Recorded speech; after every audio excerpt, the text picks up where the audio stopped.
Hello guys, in this video I am going to show you how to use the 3D imagery function on the Google Earth application. But first I just want to mention, don't forget to subscribe to my channel, because at 10,000 subscribers I am going to show you my whole YouTube revenue statistics and growth strategy, how to make money online. So let's jump into it. First of all, open the application on your phone. Then you should select a place that you are interested in and would like to see it in a 3D resolution, so that you can see a map of locations around the world where Google provides high resolution 3D imagery.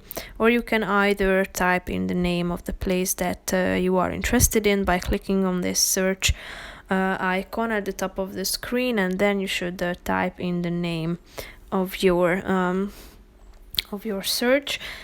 But you can also use this map and select a place you are interested in, and then you just need to tap on this 3D button in the right side of the screen down below, and then you will see the 3D resolution on the map.